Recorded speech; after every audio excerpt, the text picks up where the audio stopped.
Okay, welcome to another episode of Quick Hits from Rollout Marketing. I have a very special guest today that you guys will love and admire by the end of it, if you don't already. My good friend, Dave Scaturro, who is co-owner of Alpine Painting and Sandblasting out on the East Coast. Dave is a physical fitness specimen and guru, and I'm happy to be chatting with him today. Dave, thanks for joining me, buddy. It's great to be here, Brad. I'm honored that when you thought of physical fitness, you're like, I need to talk to Dave. Well, I thought maybe you needed an ego boost too. People don't tell you you're handsome or fit enough. So No, I go the opposite way. I want to keep it humble. yeah. All right. Well, let's start here. I want to hear your thesis. Physical fitness is what?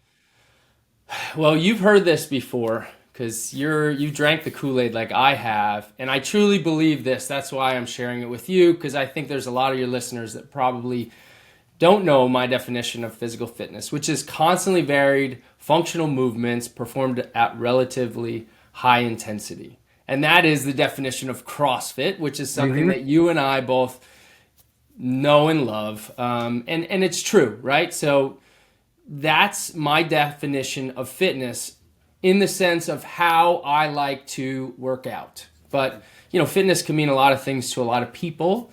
To me, it's changing it up. It's mixing it up. It's working hard. It's strength training. It's running and having cardio. It's being agile, being able to climb up and over a wall. It's being able to, kick my neighbor's ass when we play, flag football on Thanksgiving morning. I love that.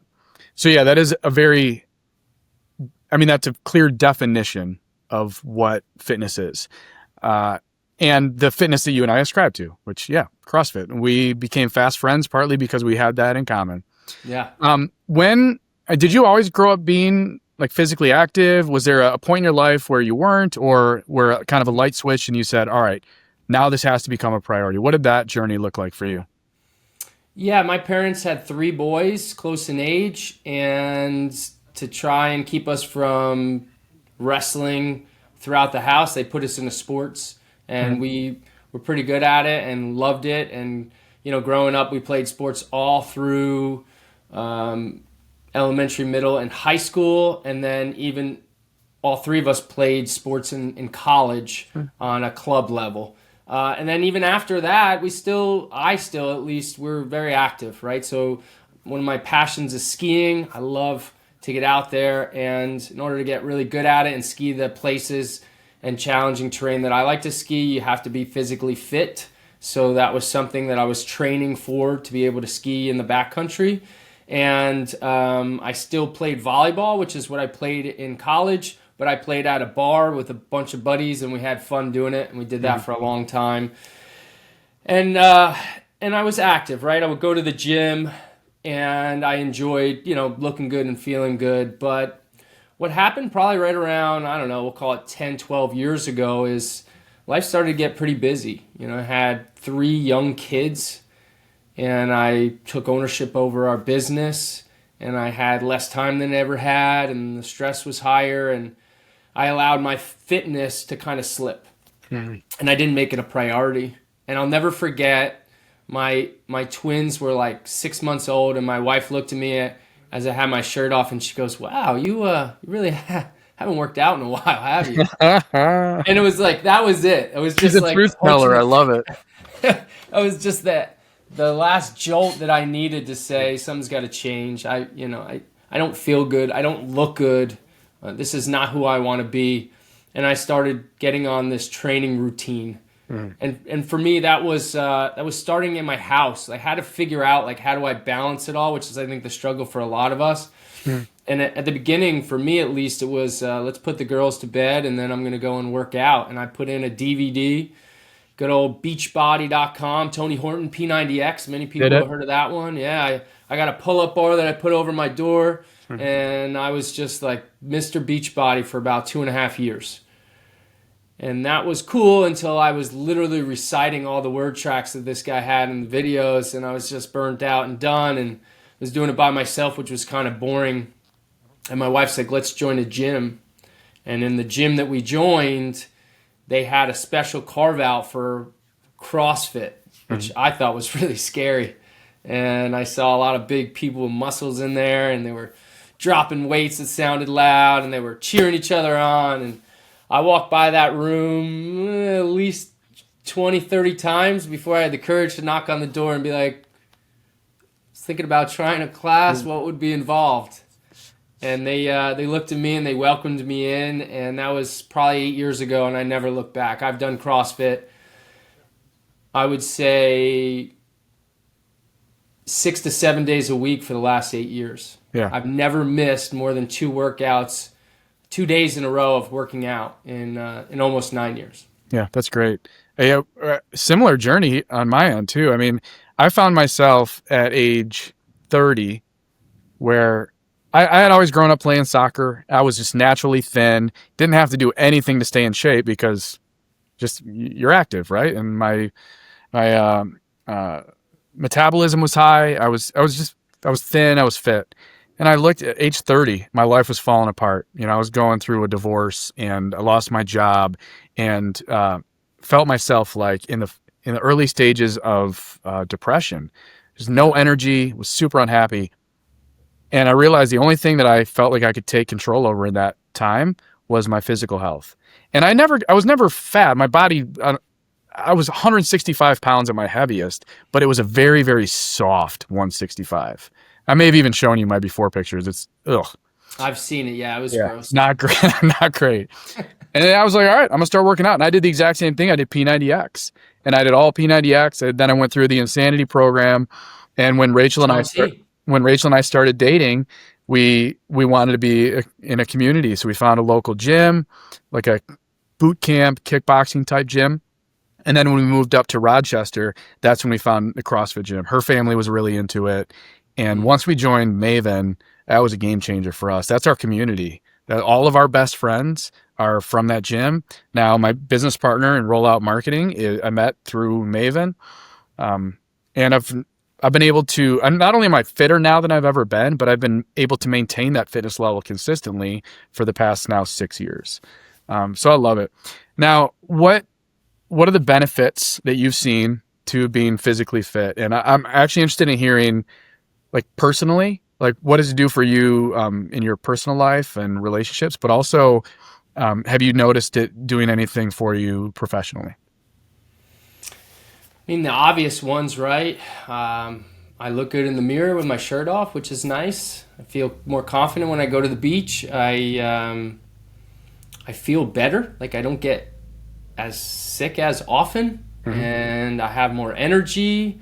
I live a more active lifestyle because of it. I'm excited to kick the soccer ball around with my kids and be willing to coach their sports. I have better life experiences as a whole because I am able to participate in more hobbies, like, as I mentioned, skiing or just about anything that I do actively. And I have more energy at work too, right? Like, I show up and I'm engaged. I am excited about what the day's challenges have to offer because I've done something so hard already that it's like, all right, what else can you bring? It's probably not as hard as what I just did this morning. And then I think I also feel good, especially the stage of life that I'm at now. It's like I'm a good role model for other people, whether that's my kids or my friends or the people I work with. Like, I think it sets a nice high standard for other people that, they want to, work towards something. Mm-hmm. Yeah, I love that. And I've experienced, again, all of the same things.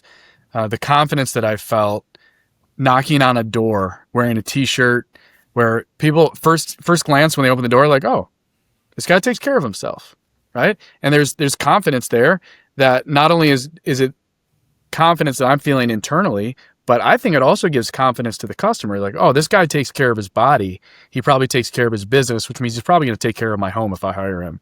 And I really think there's something to be said about that. The other thing that I really like, and again, this doesn't need to be a whole thing about CrossFit, even though we both love it so much. One of the things I love about CrossFit's methodology is the grit that it helps you to cultivate inside, right? The methodology is such that if you're doing it correctly, every workout that you do is the hardest workout you've ever done. Because as you get stronger, what do? You add more weights. And as you get quicker, what do? You do more reps. And so at no point does it actually get easier. You just get stronger and you get faster and you get fitter. And I've noticed the same thing's true in my business, right? If the business is growing and succeeding, it doesn't really get easier. It gets, all right, well, now I can solve more different or bigger problems, and the business then continues to grow more quickly and more profitably, and more people benefit from it. Have you experienced the grit piece of it as well? Yeah. I like to think of it as you handle hard better. Oh, right? So good. Yeah. It's I expect it now. Like, I've been training my body and mind, and that's a big piece of it. Mm-hmm. I just watched the latest CrossFit documentary on the games last night, mm-hmm. and they were talking about what makes up these athletes. How do you become the fittest in the world? All of them have such natural talent to get to this level, but what makes one person consistently stand at the top of the podium? And it's what's between your ears, right? Mm-hmm. And that's true. I don't care if you're a CrossFit Games athlete or you're just somebody that is actively partaking in physical fitness on a regular basis. Like, you're not only strengthening your body, you're strengthening your mind, right? Mm-hmm. You have to convince yourself that, yes, I am going to do hard things. I'm going to do them regularly, and I'm going to learn to enjoy that process. And that translates into business. Yeah. The other piece for me is also the relational piece. Is, the reason why all my best friends are from the gym is because we die together every day. And you grow such strong bonds when you're suffering together. It's the same reason the more often and the more consistently Rachel and I work out together, the stronger our marriage is. It's terrible to be at the gym just suffering, and you're like, oh, every workout, you're like, why am I doing this? This is the worst. But then you're done, and you're laying on the ground, you look over, and your wife's there, she's sweaty, she's panting. You're like, man, we just did that together. We suffered together, and then the endorphins start kicking in. That has helped our marriage so much, man. Yeah. And my friendships. So you've been through a period where you weren't especially fit. And of course, we both know many people in our lives and maybe in our businesses that are not very fit. What are the consequences to people listening that have not made that a priority and maybe have poor physical fitness? Yeah, I mean, a lot of the opposite to what we just talked about, but you're going to have less energy, potentially less confidence or self-worth, higher likelihood of getting sick. There was a study that I learned about recently. It was the Journal of American Medical Association, and they showed that if you quit smoking, it has a 41% positive impact on improving your cardiovascular fitness, right? Pretty significant. Well, then they evaluated the increase from going from low to a below average VO2 max to an average VO2 max, right? And so that's VO2 how efficiently your body processes oxygen or whatever. That's exactly right. It's like a measure of your aerobic fitness, right? Okay. And they said that has a 95% improvement on your cardiovascular health. So it's twice as beneficial for you to start exercising and become more fit than it is to quit smoking. That's just to put into people's minds. And that's just to get to an average level. Yeah, average level. You ready for this? I got one more. Mm-hmm. If you want to go from average level to an elite level, it is over 400% benefit to your cardiovascular overall health. 10 times what it is to quit smoking. So that just shows you the benefits to your overall health, longevity, and then all the correlations that come, with that, all the complements to your health and well-being because of you're more fit. I'd imagine a lot of the people listening to want to be leaders within their business and their community. And, they say the way you do things one way, you do things always, right? Or whatever the actual saying is. I The think it's way you hard. do anything is the way you do everything. That's a better Dave Scaturro way to say it. All right. I'm like the lower version. The yeah. Anyway, Better in sales, according to true. We higher proved that. We Yeah, did prove prove that that. It's proven. statistically and scientifically. Uh, I think it's preventing people from being the leaders they can be Yeah. if the people that work for them don't see that being a priority. And if you can't make that a priority, if you can't make the sacrifice to be healthy physically, are you making the sacrifices in order for the business and everything else to be healthy? Yeah. But the biggest problem, of course, is no one has time, right? We're all busy. No matter whether you are just a guy on a paintbrush managing yourself or whether you're running a business that's doing $25 million a year, we're all freaking busy. So what can a contractor do or should they do to prioritize physical fitness when they just have all these balls in the air all the time? Yeah, this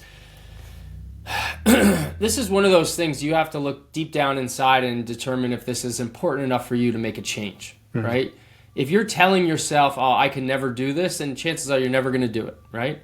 But if you tell yourself, yes, there is a way, I need to do this, I'm going to make it a priority, it's just how you do it, how you fit it into your life. For me, right now, in my stage of life, I do it in the morning. And there's a sacrifice to that, right?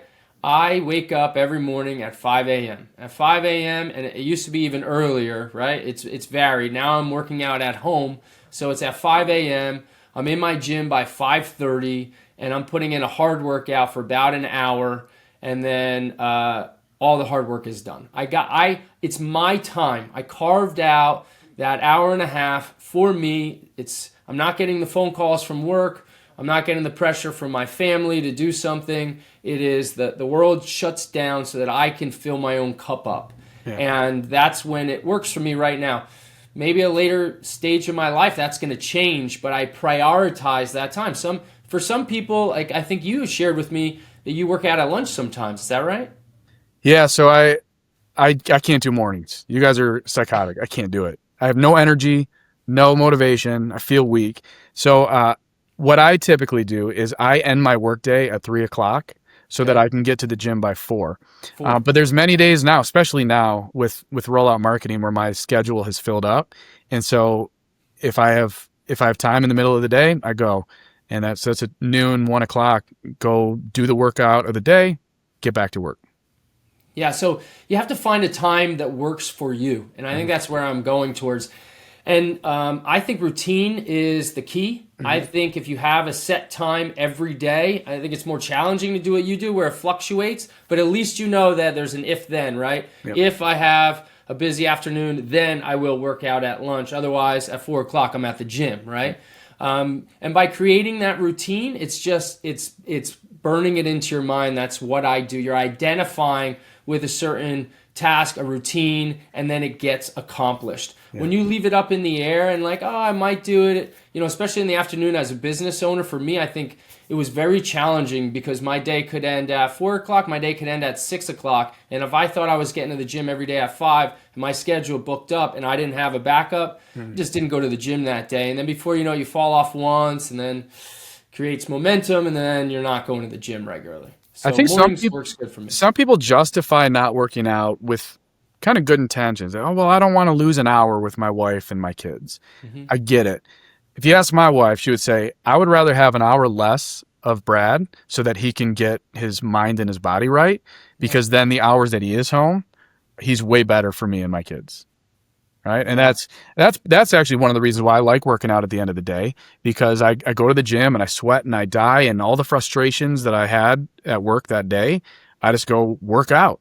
And then I get home and my mind is fresh, and Rachel and the kids get the best of me. So, but yeah, consistency, make a plan and actually do it. All right. So I want to wrap up with this. Big focus of this show is I want there to be action items, steps that people can take immediately.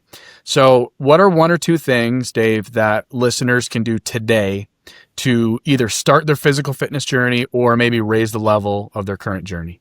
Yeah. I would write it down, right? I would, if you say, I want to become more fit, I want to go to the gym 3 times a week, write it down. Not only write it down on a piece of paper, I want you to put that onto your calendar. I want you to block it out on your phone. I want you to set reminders. I want it to be in your face so that you can't get around doing it. Because again, you're much more likely to accomplish it if it's locked into a calendar. You need to figure out the what, when, and where on how it's going to happen. So when am I doing it? Am I doing it in the morning? Am I doing it at lunch? Am I doing it in the afternoon? Am I doing it at night? When? Put this plan in action. Where am I going to do this? Am I going down into my basement and putting on a DVD? Am I joining a gym? Am I joining Orange Theory? Am I joining a CrossFit gym? Where are you going? I love the idea of having semi-private personal training with a community, right? You're where other people are looking forward to you showing up again. And if you don't show up, they say, hey, where were you, Brad? You missed class yesterday. We missed you. Please make sure you come tomorrow. Like, there's a piece of that. And that's my next big takeaway. We call that an accountability partner. Find one. Find a friend that'll take on this journey with you. They'll join the gym with you. You have a partner, right? Your wife works out with you. That's a beautiful thing for a long period of time. I worked out with my wife. I love that. We worked out this past Wednesday together. We went in the gym and we did yoga together in the morning. It's one of my favorite things to do. But get an accountability partner. Tell somebody that you're going to be working out regularly and please check in on me. Maybe that's your partner. Maybe you're going to say to your wife, your husband, listen, I'm going to do something. It's going to be hard, and I'm nervous that I may not be consistent. Can you help hold me to this standard that I'm trying to achieve? Can you make sure that I go to the gym 3 days a week, 5 days a week, whatever you choose? If you get somebody that's looking out for your best interest and they're going to hold you accountable, you're much more likely to get it done and for it to stick. That's great, man. Great advice. I appreciate you and the level that you set for me. I love being in the same events and seeing you dying in the gym. I guess I'll see you on the leaderboard for CrossFit Open 2025. We both made quarterfinals this year. We did. Hey. Yeah. I wish I could say top 10%. Top 25, I'll take it. You know? I was like 24.9%. You know I'm always going to be able to as long as I'm 1% higher than you, then I'm happy inside. Yeah, it must be nice to have good genetics. Okay, and with that, appreciate you coming on, buddy. I'll talk to you soon, all right? All right. Bye. Take care.